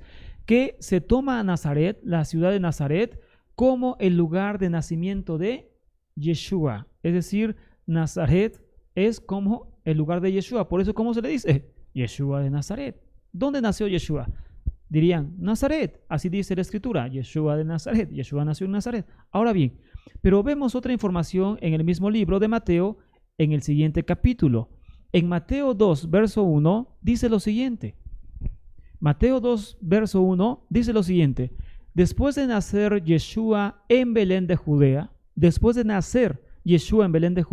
en tiempos del rey Herodes, he aquí, unos magos del oriente llegaron a Jerusalén diciendo: ¿dónde está el rey de los judíos que ha nacido? Porque hemos visto su estrella en el oriente y hemos venido a adorarle. Mateo 2, verso 1. Entonces, ¿qué pasa acá? ¿Dónde nace Yeshua?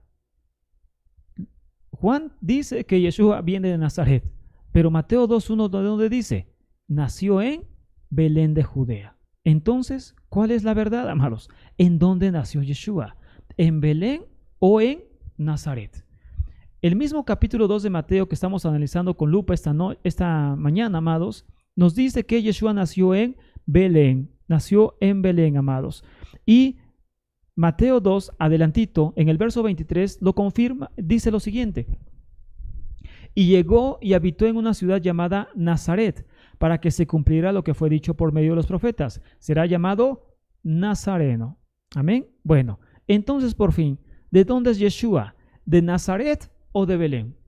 ¿De dónde es Yeshua? ¿De Nazaret o de Belén? Porque tenemos dos datos diferentes y no es la misma ciudad. ¿Es Nazaret o es Belén? ¿De dónde es Yeshua y dónde nació Yeshua? Mateo dice claramente: Yeshua nació en Belén, ahí nació Belén. Nació Yeshua en Belén. Pero Juan dice: no, salió de Nazaret. Nada bueno nace de Nazaret, dice. Nada bueno viene de Nazaret. Entonces, por fin, ¿de dónde viene Yeshua? ¿De Nazaret o de Belén? Para entender esto, vamos a ver lo que dice Miqueas. Ahí mismo, amados, está escrito en los evangelios. En Miqueas 1:2, en el profeta Miqueas, dice lo siguiente, amados, que el Mesías tendría que venir ¿de dónde? De Belén. Hay una profecía que dice que el Mesías tendría que venir de Belén. En Miqueas 5, verso 1, ahorita lo leemos. Pero entonces, amados, por el conjunto de citas que tenemos fuera de estos dos capítulos y por todos los nombres que se le dan al Mesías, entonces, ¿dónde nació realmente Yeshua, amados? Por ejemplo, amados, a Yeshua se le conoce no solamente de una forma, sino se le conoce de tres maneras, amados, para entender de dónde es Yeshua, de Belén o de Nazaret. Porque Mateo, repito, Mateo 2 solamente, Mateo 2 y Lucas dice que Yeshua es de Nazaret, perdón, de Belén.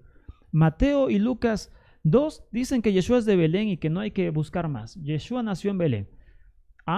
Pero los demás citas, todo lo demás nos dice otra cosa.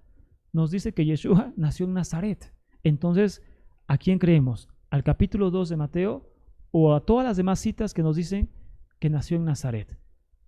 Entonces, ¿cómo se les llamaba a Yeshua en esta tierra? ¿Yeshua de Belén o Yeshua de Nazaret? Vamos rápidamente, amados, a esto. Hechos, capítulo 10, verso 38, amados. Hechos 10, verso 38. Hechos 10, verso 38. Esto que parece simple no lo es, amados, porque no puede haber contradicciones. Si esto fuera histórico, no puede haber contradicciones. Si el capítulo 1 y 2 de Mateo y Lucas son históricos, es decir, son verdaderos, no pueden contradecir a lo demás de la Escritura. Entonces, ¿por qué dicen otra cosa? Lo vamos a explicar, lo estamos explicando, amados, en esta mañana.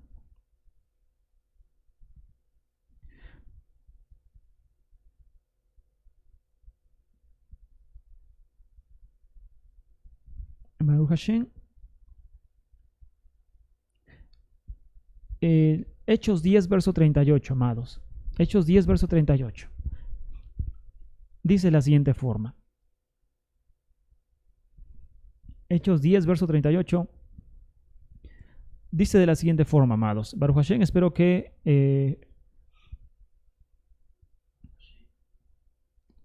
lo tengan, y dice de la siguiente forma, amados. Ustedes saben cómo el Eterno ungió a Yeshua de Nazaret.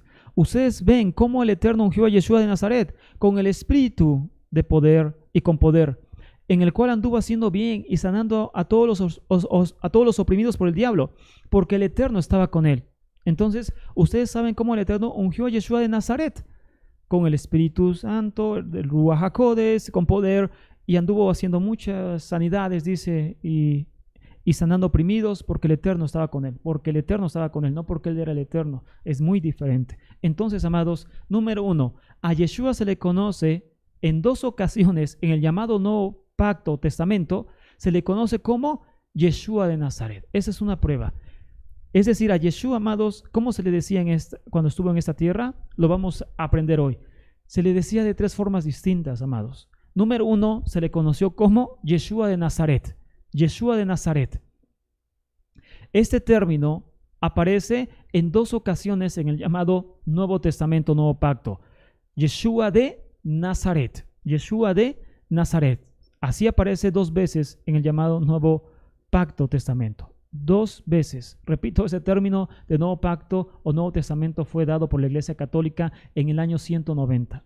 La Iglesia Cristiana Romana juntó los libros, las cartas de Pablo, de Pedro, etcétera. Revisa la historia, amados, en Wikipedia. Ábrelo ahorita, acabando, ahorita mismo ábrelo. No hay ningún problema. Y entonces, históricamente, ellos juntaron las cartas, la Iglesia Romana juntó las cartas, hizo un solo compendio de libros y le dijo: este es el Nuevo Testamento. La primera vez que aparece ese título fue en el año 190 y fue por gracia de la Iglesia Romana. Entonces, aunque se le diga Nuevo Testamento, Nuevo Pacto, Brit Hadashah, como tú quieras llamarle, es un título que le dio la Iglesia Católica Romana a las cartas de Pablo. No se las dio Yeshua ni nada semejante. Si tú crees eso, amados, pues te han engañado o bien has estudiado incorrectamente. Investígalo bien y te darás cuenta que ese título no corresponde a las cartas de Pablo. Amén. Ahora bien, amados, el primer nombre que se les da a Yeshua es Yeshua de Nazaret, y este nombre aparece 2 veces en el llamado Nuevo Pacto. Ya vimos una de esas. Amén. El Nuevo Testamento, Nuevo Pacto. Número 2. A Yeshua también se le llamaba Yeshua el Nazareo. No nazareno, sino nazareo. Yeshua el Nazareo. Yeshua el Nazareo. No nazareno, sino nazareo. Este término aparece 14 veces en el llamado Nuevo Testamento, Nuevo Pacto. Este término aparece 14 veces en el llamado Nuevo Testamento. Yeshua el Nazareo. Ahorita lo voy a explicar, que es diferente a nazareno.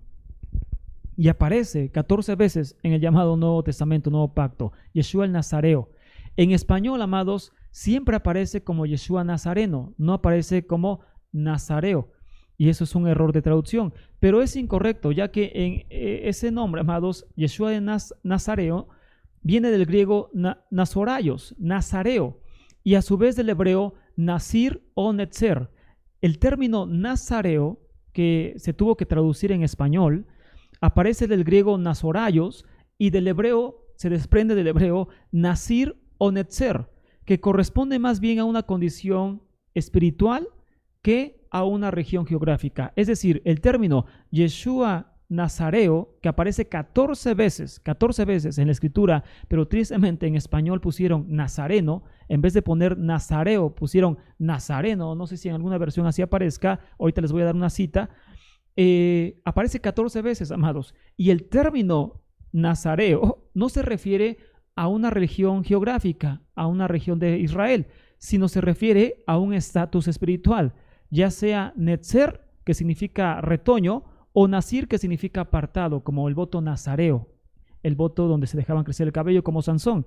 O Netzer, porque Isaías 11 dice que el Mesías sería el retoño, Netzer se dice en hebreo. Entonces, el término nazareo no se refiere, amados, y es el que más aparece, hablando de Yeshua, a una región geográfica, sino se refiere a un estatus espiritual. Por ejemplo, Hechos capítulo 2, verso 22, dice lo siguiente, amados. Hechos 2:22, no sé si alguna versión de las que ustedes tengan lo tradujo bien, pero debe de decir en esta parte nazareo, no nazareno, sino nazareo, que es diferente. Entonces, dice Hechos capítulo 2, verso 22, aquí. Dice de la siguiente forma: varones israelitas, escuchar esas palabras. Yeshua el Nazareno, dice así, pero es nazareo. Yeshua el Nazareo, varón confirmado por el Eterno, entre ustedes con milagros, prodigios y señales, que el Eterno hizo en medio de ustedes a través de él, tal como ustedes mismos saben.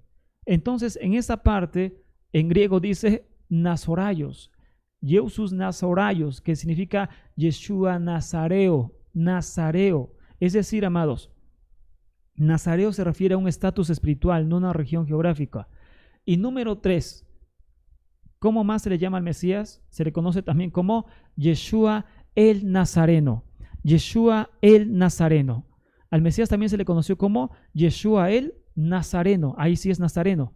Y este término aparece 6 veces en el llamado Nuevo Testamento. Aparece 6 veces en el llamado Nuevo Testamento. En griego es Nazarenos. Yeshua el Nazareno aparece 6 veces, así se le conocía. En Marcos 10:47 aparece y se le dice, Marcos 10:47 dice, y cuando oyó que era Yeshua el Nazareno, comenzó a gritar y a decir, Yeshua, hijo de David, ten compasión de mí. Entonces, repito, Marcos 10:47. Entonces a Yeshua se le conoce de 3 formas. Yeshua de Nazaret, 2 veces.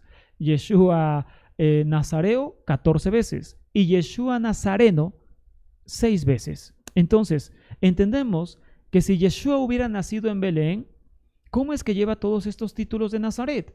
Si Yeshua nació en Belén, ¿por qué se le llama Yeshua Nazareno o Yeshua de Nazaret? Lo cierto es el que el término de Yeshua de Nazaret no se usaba en esos días en arameo, que era su idioma, pero a fin de cuentas hablaba de una región geográfica. Ahora bien, lógicamente, este título, amados, habla de lugar de nacimiento y por ende en ningún momento se está nombrando a Belén de Judea, sino a Nazaret, amados. Ahora bien, amados, por ende, ¿en dónde nació Yeshua? Lo más seguro es que es Nazaret, no Belén. Oye, pero Mateo dice que es Belén. Pero, repito, estos capítulos, amados, fueron añadiduras cristianas tiempo después.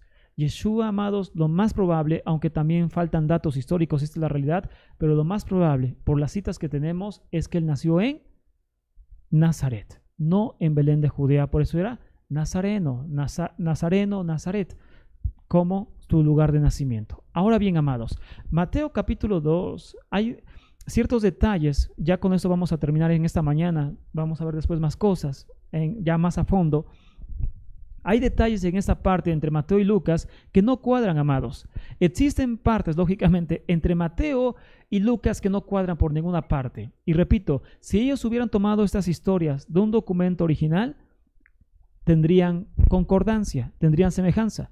Pero entre ellos se contradicen sobre la historia de Yeshua. Por ende, se toma como una fábula y como una leyenda más bien, y no realmente como historia. Entonces, amados, en el capítulo 2 existen historias que no cuadran realmente con la realidad. Por ejemplo, Mateo 2 narra lo siguiente.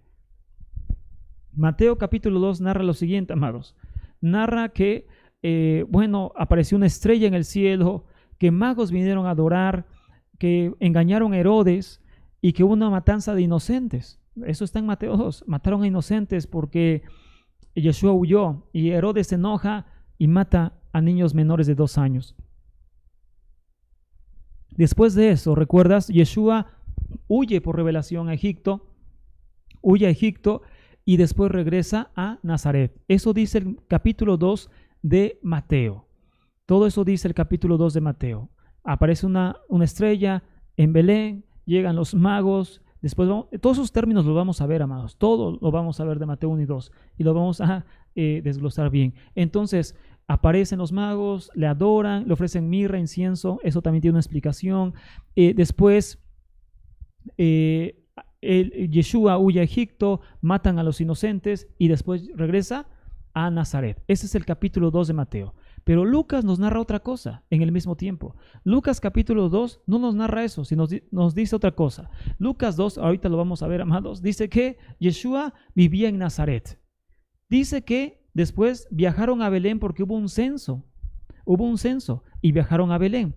Después Yeshua nace en Belén ya estando ahí en el censo, donde pastores tienen una revelación.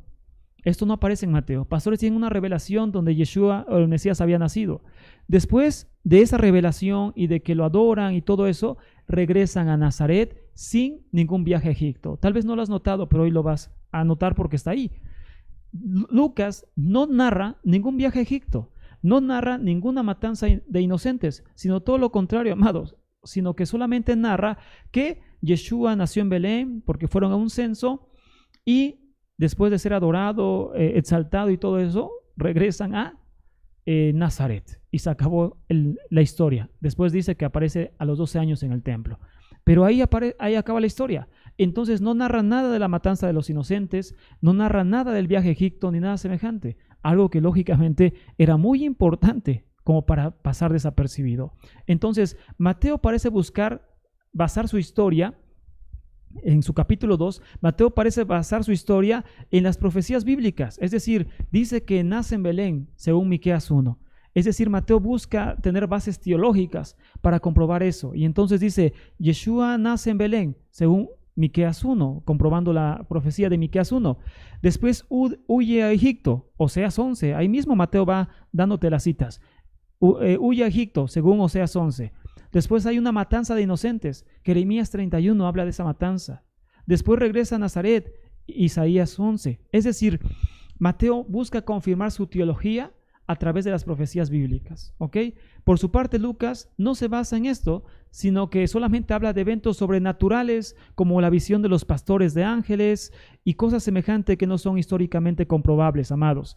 Todos estos puntos los trataremos, si el Eterno lo permite, en la siguiente clase. Por ahora basta definir que estos relatos, amados, no casan entre sí, sino que simplemente fueron relatos, amados, que ellos tomaron para buscar comprobar la divinidad y la mesianidad de Yeshua, amados. Ahora bien, y por ende realzar la imagen de Yeshua, amados. Y ya por último, solamente vamos a leer estas dos partes para que ustedes vean lo que les estoy diciendo y que lógicamente no es un invento, amados, que las dos historias no concuerdan entre sí. Las dos historias no concuerdan entre sí y con eso nos vamos a quedar en esta mañana para que tú, amados, anheles el próximo tema, porque vamos a ver cosas más interesantes y más fuertes sobre los años perdidos de Yeshua y todo esto, amados. Y vamos a desglosar cada parte que ellos lógicamente tal cual inventaron para realzar la imagen de Yeshua. Entonces, Mateo capítulo 2.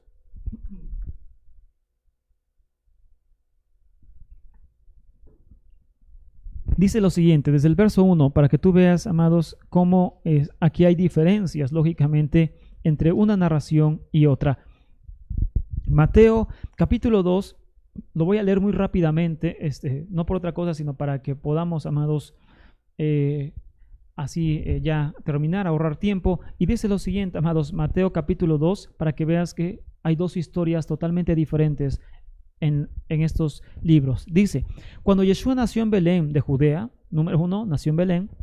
Ya vimos que no es así porque hay muchas citas que dicen lo contrario, pero bueno, nació en Belén de Judea, en días de Herodes, vinieron del oriente a Jerusalén unos magos. Entre paréntesis, vamos a explicar que Herodes murió 4 años antes de lo que hoy se conoce como el nacimiento de Cristo, del Mesías. Es decir, nosotros decimos 2000 años después de Cristo, así dicen en el mundo. Bueno, Herodes murió en el año 4 antes de Cristo y Mateo está diciendo que Yeshua nació en el reinado de Herodes. Eso también lo vamos a explicar. Es decir, Yeshua nació antes de la fecha que hoy se da en el cristianismo. Vamos a explicar ese punto también en estos temas. Número 2, verso 2, diciendo, ¿dónde está el rey de los judíos que ha nacido? Porque su estrella hemos visto en el oriente y venimos a adorarle. Oyendo esto el rey se turbó y toda Jerusalén con él. Eso es importante, amados. Y convocados todos los príncipes sacerdotes y los escribas del pueblo, les preguntó dónde había de nacer el Mesías. Ellos le dijeron, en Belén de Judea, porque así está escrito por el profeta, y tú, Belén de la tierra de Judá, no eres más que la más pequeña entre los príncipes de Judá, porque de ti saldrá un guiador que apacentará a mi pueblo Israel. Aquí está comprobando las cosas que habla con los profetas, según este relato. Entonces Herodes, llamando en secreto a los magos, indagó de ellos diligentemente en el tiempo de la aparición de la estrella, y enviándolos a Belén, dijo, id y allá averiguar con diligencia acerca del niño, y cuando le hallen, acercármelo y saber, para que yo también vaya y le adore. Ellos, habiendo oído al rey, se fueron, y he aquí que una estrella le habían visto en el oriente, iba delante de ellos, hasta que llegando se detuvo sobre donde estaba el niño. O sea, milagrosamente ahí se detuvo la estrella. Y al ver la estrella se regocijaron con muy grande gozo. Y al entrar en la casa vieron al niño con su madre María, y postrándose lo adoraron y abrieron sus tesoros y le ofrecieron presentes de oro, incienso y mirra. Esto tiene una explicación, amados. Pero siendo avisados por revelación en sueños que no volviesen a Herodes, regresaron a su tierra por otro camino. Después que partieron ellos, he aquí un ángel del Señor apareció en sueños a José, a Joseph, y le dijo, levántate y toma al niño y a su madre, y huye a Egipto y permanece allá hasta que yo te diga, porque acontecerá que Herodes buscará al niño para matarlo. Y él, despertando, tomó de noche al niño y a su madre, y se fue a Egipto, y estuvo allá hasta la muerte de Herodes, para que se cumpliese lo que dijo el Señor por medio del profeta. Otra vez, de Egipto llamé a mi hijo. Oseas 11. Herodes entonces, cuando se vio burlado por los magos, se enojó mucho y mandó matar a todos los niños menores de 2 años que había en Belén, o sea, algo grave, y en todos sus alrededores, conforme al tiempo que había inquirido de los magos. Entonces se cumplió lo que fue dicho por el profeta, otra vez, cuando dijo, voz fue oída en Rama, grande lamentación y lloro y gemido, Raquel que llora por sus hijos y no quiso ser consolada porque perecieron. Jeremías 31:15. Pero después de muerto Herodes, he aquí que un ángel del Señor apareció en sueños a Joseph en Egipto, diciendo, levántate, toma al niño y a su madre, y vete a la tierra de Israel, porque han muerto los que procuraban su muerte del niño. Entonces él se levantó y tomó al niño y a su madre, y vino a la tierra de Israel. Pero oyendo que Arquelao reinaba en Judea en lugar de Herodes su padre, tuvo temor de ir allá, pero avisado por revelación en sueños, se fue a la región de Galilea, y vino y habitó en la ciudad que se llama Nazaret, para que se cumpliese lo que fue dicho por los profetas, que habría de ser llamado Nazareno. Este es el capítulo 2 de Mateo, amados. Como vimos, ¿qué es lo que cuenta Mateo, amados? Ya terminando, que los magos ven una estrella que está en Belén. Ahí nace Yeshua en Belén. Nace Yeshua en Belén, lo adoran, le entregan obsequios, después engañan a Herodes. Herodes se enoja y mata a miles de niños, mata a muchos niños en todo Israel. Después Joseph viaja por ende a Egipto y posteriormente regresa a Nazaret, y ahí acaba el capítulo. Esto es una historia que aparece en Mateo 2, amados, muy fuerte. Pero en Lucas capítulo 2, hablando de la misma historia, no dice lo mismo. Y entonces ahí vemos que existe una grave contradicción o algo semejante, amados. Y en el capítulo 2 de Lucas, ya para terminar esta mañana, para que tú veas lo que hoy platicamos y vayas analizando, amados, que tal vez estos capítulos los has leído durante años.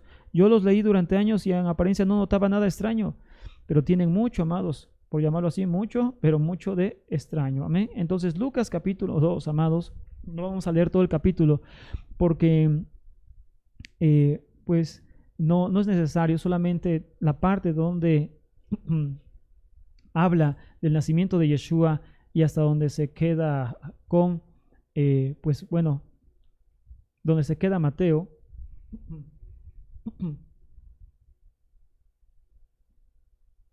Y vamos a leer, amados, entonces Lucas, y te vas a dar cuenta que hubo otra historia acá. Porque hay 2 historias diferentes en Lucas y Mateo, porque lógicamente no lo toman de bases históricas, sino son simplemente teológicas, son historias que ellos formularon para comprobar todo lo que ellos también estaban en ese momento enseñando o queriendo enseñar. Baruch Hashem. Y Lucas 2, del 1 en adelante, no lo vamos a leer todo, dice lo siguiente. Aconteció en aquellos días que se promulgó un edicto de parte de Augusto César que todo el mundo fuera empadronado. Este primer censo se hizo siendo Cirenio gobernador de Siria. e iban todos para ser empadronados, cada uno a su ciudad. Y José subió de Galilea, de la ciudad de Nazaret, a Judea, a la ciudad de David, que se llamaba Belén, por cuanto era de la casa de David y familia de David, para ser empadronado con María, su mujer, desposada con él, la cual estaba encinta. Y aconteció que estando ellos allí, se cumplieron los días de alumbramiento, y dio a luz un hijo primogénito, y lo envolvió en pañales, y lo acostó en un pesebre, porque no había lugar para ellos en el mesón. Había pastores en la misma región que velaban y guardaban las vigilias de la noche sobre su rebaño. Verso 9. Y aquí se les presentó un ángel del Señor. Hasta aquí parece todo normal, pero sigue lo siguiente. Verso 10, verso 9. Y aquí se les presentó un ángel del Señor, y la gloria del Señor lo rodeó de resplandor, y tuvieron un gran temor. Esta visión no la toca Mateo. Pero el ángel les dijo: no teman, porque aquí que les doy nuevas de gran gozo, porque será para todo el pueblo, que os ha nacido hoy en la ciudad de David un Salvador, que es el Mesías, el Señor. Esto les servirá de señal: hallarán al niño envuelto en pañales, acostado en un pesebre. Y repentinamente apareció con el ángel una multitud de huestes de celestiales que alababan al Eterno, y decían: gloria a Dios en las alturas, y en la tierra paz, buena voluntad para con los hombres. Sucedió que cuando los ángeles se fueron de ellos al cielo, los pastores se dijeron unos a otros: pasemos pues hasta Belén y veamos todo esto que ha sucedido y que el Señor nos ha manifestado. Vinieron pues apresuradamente y hallaron a Miriam y a José y al niño acostado en el pesebre. Ya es otra historia. Y al verlo dieron a conocer lo que se les había dicho acerca del niño. Y todos los que lo oyeron se maravillaron de lo que los pastores decían. Esta historia no aparece en Mateo. Pero María guardaba todas estas cosas, meditándolas en su corazón. Pero después el mismo Mateo nos dice que María no creía en su hijo. Entonces hay también una contradicción. Después lo vamos a ver. Y volviendo, los pastores glorificaban y alabando al Eterno por todas las cosas que había oído y visto, que se habían oído y visto, como se les había dicho. Verso 21. Cumplidos los 8 días para circuncidar al niño, le pusieron por nombre Yeshua, lo cual había sido puesto por el ángel antes de que fuese concebido. Y cuando se cumplieron los días de la purificación de ellos, conforme a la Torá de Moisés, le trajeron a Jerusalén para presentarle al Señor. Todas estas historias fueron ampliadas en los evangelios apócrifos. Y eso, bueno, está escrito en la Torá del Señor: todo varón que abriere matriz será llamado santo al Señor. Y para ofrecer conforme a lo que se dice en la ley del Señor, un par de tórtolas o 2 palominos. Y aquí había en Jerusalén un hombre llamado Simeón, y este hombre era justo y piadoso, esperaba la consolación de Israel, y el Espíritu Santo estaba sobre él, y le había sido revelado por el Espíritu que no vería muerte antes de que viniese el ungido del Señor. Y movido por el Espíritu, vino al templo, y cuando los padres del niño Yeshua lo trajeron al templo para hacer por él conforme al rito de la Torá, él le tomó en brazos y bendijo a Dios, diciendo al Eterno: ahora, Señor, despida a tu siervo en paz, conforme a tu palabra, porque han visto mis ojos a tu salvación, lo cual has preparado en presencia de todos los pueblos, luz para revelación a los gentiles y gloria a tu pueblo Israel. Y José y su madre estaban maravillados de todo lo que se decía de él, y los bendijo Simeón Simeón, y dijo a su madre María, Miriam: he aquí, este está puesto para caída y para levantamiento de muchos en Israel, y para señal que será contradicha, y una espada traspasará tu misma alma, para que sean revelados los pensamientos de muchos corazones. Estaba allí también Ana, profetisa, hija de Fanuel, de la tribu de Aser, de edad muy avanzada, pues había vivido con su marido 7 años después de su virginidad, y era viuda hacía 84 años, y no se apartaba del templo, y sirviendo de noche y de día con ayunos y oraciones. Esta, presentándose en la misma hora, daba gracias a Elohim, y hablaba del niño y todos los que se esperaban de la redención en Jerusalén.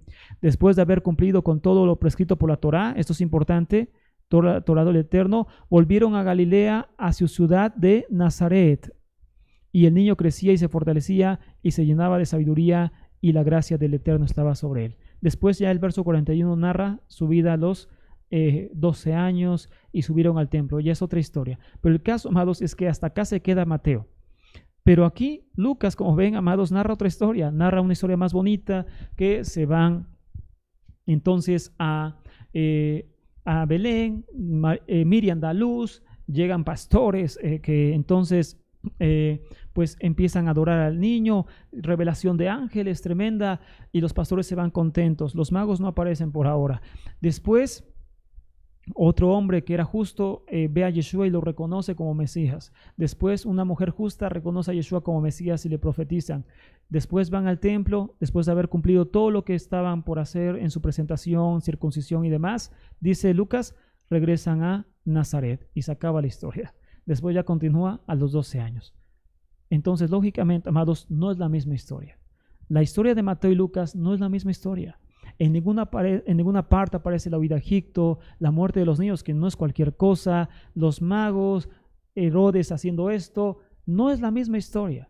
Son dos fuentes diferentes. Lógicamente, dos fuentes que nunca existieron, sino que fueron añadidas tiempo más tarde. Conclusión de esta mañana, del tema de esta mañana, amados. Los capítulos 1 y 2 fueron invenciones tardías de la vida de Yeshua. Todo esto que vemos son consideradas simplemente fábulas, leyendas o tradiciones que fueron transmitidas, pero que no tienen ningún aval histórico. Lógicamente, por ende, debemos entender que no pueden ser tomadas en cuenta para entender la fe de Yeshua. Ningún historiador serio, esto estúdialo por favor, amados, es muy importante. Ningún historiador serio de la vida de Yeshua han tomado Lucas y Mateo 1 y 2 como base para sus investigaciones, porque son leyendas, amados. Es decir, no pueden hablar de Yeshua tomando en cuenta esos capítulos porque no fueron reales, amados, sino leyendas. Ya te diste cuenta que no dicen lo mismo, pero esto es solamente lo de encima, amados. En las siguientes clases vamos a analizar cosas que, amados, nos van a tirar de la silla sobre el capítulo 1 y 2 de Mateo y sobre el término evangelio, que es un término de origen pagano. El término, no el libro, sino el término evangelio es un término, amados, de origen pagano. Esto lo vamos a analizar si el Eterno nos presta vida, salud y fuerza, medios, internet, en la siguiente semana. Que el Eterno les bendiga mucho, amados, y hasta acá el tema de esta mañana.